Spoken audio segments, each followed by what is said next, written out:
नमस्कार, restart life Buddhist YouTube channel में आपका स्वागत है। आज सुनिए कुलवंत सिंह विर्क की लिखी कहानी धरती तले का बैल। पंजाबी कहानी। धरती हेठला बौल्त का हिंदी भावानुवाद। ठट्ठी खारा गांव अमृतसर के पास ही था, पक्की सड़क पर। और जिस मौज में मान सिंह जा रहा था उसमें दूर के गांव भी पास ही लगते थे। इसलिए चाहे शाम हो रही थी, तांगे के थके हुए घोड़े की चाल भी मद्दम हो रही थी, उसे कोई चिंता नहीं थी। मान सिंह छुट्टी पे आया हुआ एक फौजी था। ठट्ठी खारा उसके दोस्त करम सिंह का गांव था। जितनी गहरी दोस्ती फौज में होती है और कहीं नहीं होती। पहले तो दोनों अपने रेजिमेंटल सेंटर में इकट्ठे रहे थे और अब एक बटालियन में बर्मा फ्रंट पे लड़ रहे थे। करम सिंह पहले का भर्ती हुआ था और अब हवलदार था, पर मान सिंह अभी मुश्किल से नायकी तक ही पहुंचा था। करम सिंह के बारे में एक खास बात यह थी कि उसकी जुबान में बड़ा रस था। गांव के कई और लड़के भी फौज में थे। जब वह छुट्टी पे आते तो गांव के लोगों के साथ उनकी बात वाहेगुरु जी की फतह से आगे ना होती। पर जब करम सिंह गांव आता तो कुएं पे नहाने वालों की भीड़ बढ़ जाती। झाड़ों की आधी आधी रात तक लोग ठंडी हो रही दाने भूनने वाली भट्ठी के सेंक के आसरे बैठे करम सिंह की बातें सुनते रहते।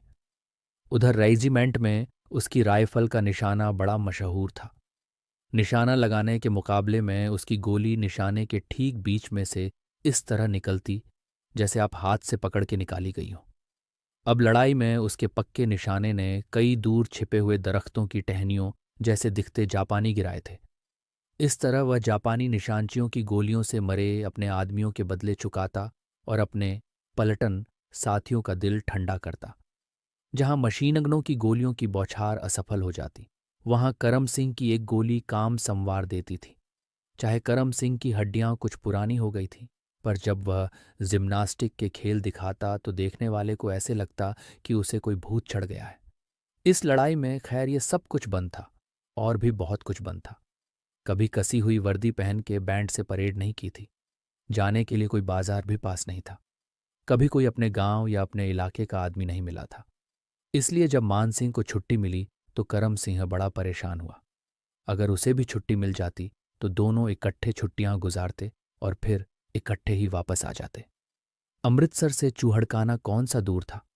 50 कोस की दूरी नहीं थी, पर छुट्टी इन दिनों बड़ी मुश्किल मिलती थी। कभी कभी और किसी किसी को, जिस तरह लड़ाई में बहादुरी के पुरस्कार कभी कभी ही मिलते। जब मान सिंह फौजी ट्रक में बैठने लगा तो करम सिंह ने कहा, हमारे घर भी होते आना तुम। मेरे पास से आए तुम्हें देख के उन लोगों का आधा तो मेल हो जाएगा। फिर उन लोगों से मिल के आए तुम्हें मैं देखूंगा और तुमसे उनकी बातें सुनूंगा तो आधा मेल मेरा भी हो जाएगा। फिर अपने इलाके में उसकी दिलचस्पी बढ़ाने के लिए उससे पूछा, तू कभी उधर गया है कि नहीं? नहीं, अमृतसर से गुजरा हूं पर उस तरफ गया नहीं कभी। उधर बहुत से गुरुद्वारे हैं, तरन तारण, खड़ूर साहिब, गोइंदवाल। सभी जगह माथा टेक आना और मेरे घर भी हो आना। मैं उन लोगों को चिट्ठी भेज दूंगा। इसलिए अपनी छुट्टियां खत्म होने के पास आज वह तांगे पे बैठकर करम सिंह के गांव जा रहा था। बाबा, मैं मान सिंह हूं चूहड़कान से। उसने करम सिंह के घर के बरामदे में बैठे बूढ़े को हाथ जोड़कर कहा, आओ जी, आओ बैठ जाओ। मान सिंह अंदर आके चारपाई पे बैठ गया। उसके आने से बूढ़ा कुछ परेशान सा लगा। पहले तो वह इधर उधर देखता रहा, फिर चुपचाप नीचे देखने लगा। मान सिंह अधीर स्वभाव का नहीं था, पर अपने इस तरह के स्वागत से उसे बड़ी हैरानी हुई। हो सकता है कि ये बूढ़ा कोई अजनबी हो। आप करम सिंह के पिता हो? उसने गर्मजोशी से स्वागत की मांग करते हुए कहा। जी हाँ, ये उसी का घर है। उसने मेरे बारे में आपको कोई चिट्ठी नहीं लिखी थी? हाँ, उसने लिखा था कि आप हमारे पास आओगे। और बूढ़ा उठ के आंगन की तरफ चला गया। एक बछिया को एक खूंटी से खोल के दूसरी से बांधा, उसकी पीठ पर हाथ फेरा। फिर अंदर जाके मान सिंह के आने की खबर दे के चाय लाने को बोला और जैसे बरामदे में फिर आने से डरता हो, वह आंगन में बंधी घोड़ी के पास खड़ा हो गया। उसके आगे पड़ी घास को हिलाया, उसमें चने डाले और आखिर वापस बरामदे में आ गया। बूढ़ा अब कुछ ज्यादा ही अपने आप में था। वह कभी मान सिंह की तरफ और कभी दाएं बाएं झांक रहा था।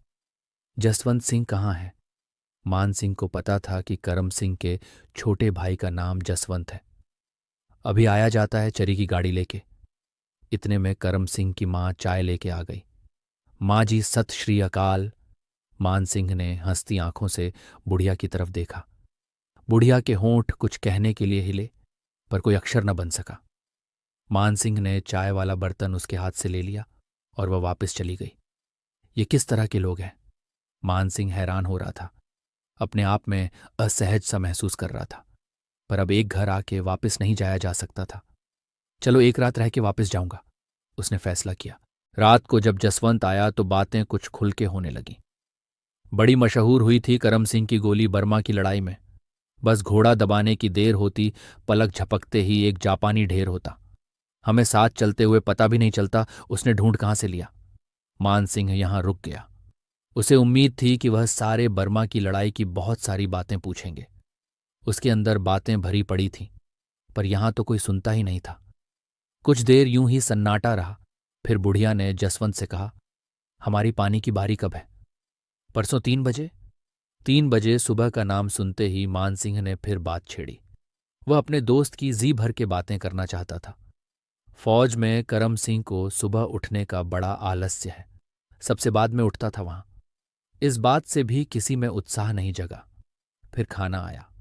काफी औपचारिकता की गई थी। रोटी खाते हुए जसवंत उसे साथ साथ पंखा कर रहा था। उसका ये ख्याल कि उसकी उपेक्षा की जा रही है दिल से निकल गया। रोटी खाते खाते करम सिंह का छोटा सा बेटा चलते चलते मान सिंह की चारपाई के पास आ गया। अगर वह किसी और से करम सिंह की बातें नहीं कर सकता तो उसके बेटे से तो कर सकता है। मान सिंह ने ये सोच के उसे गोद में उठा लिया। अपने पिताजी पास चलोगे? जाना है तो चलो मेरे साथ। वहां बहुत बारिशें होती हैं, बारिश में घूमते रहना। मान सिंह की ये बात करम सिंह के पिता को जैसे शूल की तरह चुभी। इसे पकड़ो, बच्चे को उधर रखो, खाना तो आराम से खा लेने दिया करो। बूढ़े ने गुस्से से कहा तो बुढ़िया आके बच्चे को ले गई।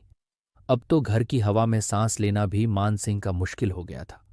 वह यहां से जल्दी जाना चाहता था, इसलिए अगले दिन जाने के बारे में पूछताछ करने लगा।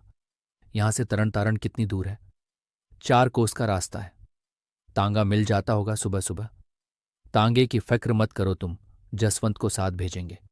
दोनों भाई माथा टेक आना। मान सिंह इस बात पे सहमत हो गया, क्योंकि जसवंत इतना घुटा हुआ नहीं था। पर मान सिंह के साथ चलते हुए वह भी कुछ घुटा घुटा सा लगा। जो भी जान पहचान के लोग रास्ते में मिलते उन्हें दूर से ही बुला के आगे चल पड़ता। लेकिन मान सिंह का दिल करता था कि लोगों से खड़े होकर बात करे। वो कौन सा रोज यहां आने वाला है? करम सिंह ने तो फौज में बड़ी प्रसिद्धि पाई है, तुम क्यों नहीं फौज में गए? मान सिंह ने जसवंत से पूछा। जसवंत एकदम ठिठक गया, जैसे कोई चोरी करते पकड़ा गया हो। फिर कुछ देर रुक के बोला, एक कम है फौज में। हमारी तरफ के चरी और गन्ने कितने बड़े हो गए हैं। एक चरी के खेत के पास से गुजरते हुए जसवंत बोला, आदमी आदमी जितने बड़े हैं। पर उसका मन इन बातों में नहीं था। वह तो अपने दोस्त के बारे में बात करना चाहता था। गांव वापस आके मान सिंह अब लौट जाना चाहता था। अमृतसर से रात की गाड़ी में बैठकर वह सुबह अपने गांव पहुंच सकता था।